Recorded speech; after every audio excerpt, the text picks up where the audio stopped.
సదాశివసమారంభాం వ్యాసశంకరమధ్యమాం అస్మదాచార్యపర్యంతాం వందే గురుపరంపరాం.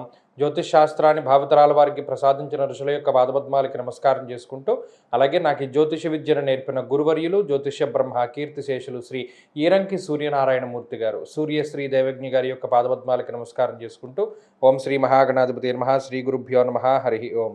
వీక్షకులందరికీ నమస్కారం. సింహరాశి వారికి ఈ వారం మిశ్రమమైనటువంటి గ్రహస్థితి గోచరిస్తూ ఉన్నది.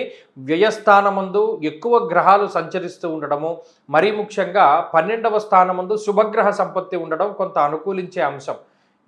ఈ శుభగ్రహ సంపత్తి శుభమూలకో వ్యయశ్చైవ అన్నారు. అంటే ఏదైనా కొంత డబ్బు ఖర్చు పెట్టినా, లేదా కొంత శారీరక శ్రమ పడినా, లేదా కొంత శక్తిని ఖర్చు పెట్టినా, ఏదైనా ఒక మంచి విషయానికై ఖర్చు పెడతారు. ఉదాహరణకి తీర్థయాత్రలకు వెళతారు, అక్కడ డబ్బు ఖర్చు అవుతుంది, శ్రమ పడతారు, లేదా శక్తిని ఖర్చు పెడతారు, కానీ అది మీకుండేటువంటి ఆధ్యాత్మిక శక్తిని పెంచుతుంది. ఇలా మీకు మంచి జరిగేటువంటి వాటికే మీరు కష్టపడేటువంటి పరిస్థితులు ఈ వారంలో కనబడుతూ ఉన్నాయి. లాభస్థానమందు రవిగ్రహం, అలాగే బుధుని యొక్క స్థితి చంద్రుడితోటి కలుపుకొని ఈ 3 గ్రహాలే అనుకూలంగా ఉన్నాయి. అర్ధంచ స్వకులాచార గృహలాభ సుభోజనం. అంటే ఈ వారంలో సింహరాశి వారికి మంచి భోజన సౌఖ్యం ఉంటుంది.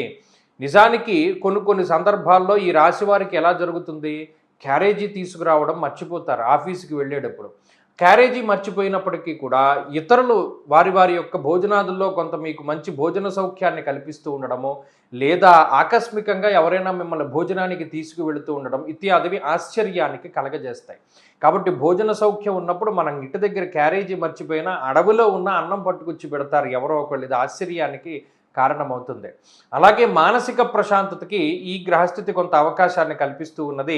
మన దగ్గర డబ్బు లేకపోయినా, లేకపోతే ఏదైనా అనారోగ్య సమస్యలు ఉన్నా, అనేక ఇబ్బందులు ఉన్నప్పటికీ కొన్ని సందర్భాల్లో వచ్చేటువంటి పరిస్థితులు మీకు మానసిక ప్రశాంతతని కలగజేస్తాయి. అష్టమ శనీశ్వరుడు ఆరోగ్యం పట్ల ఎప్పటికప్పుడు భయాన్ని కలగజేస్తూనే ఉంటారు. ఏ చిన్న ఇబ్బంది వచ్చినా అది పెద్ద భయంకరమైన వ్యాధేమో అని భయపడుతూ ఉంటారు. ఈ మానసిక భయాన్ని మాత్రం సింహరాశి వారు దాటవలసి ఉంటుంది. అలాగే ఈ వారంలో ఉద్యోగ వ్యాపారాలకు సంబంధించినటువంటి విషయాలు సానుకూలంగానే గోచరిస్తూ ఉన్నాయి.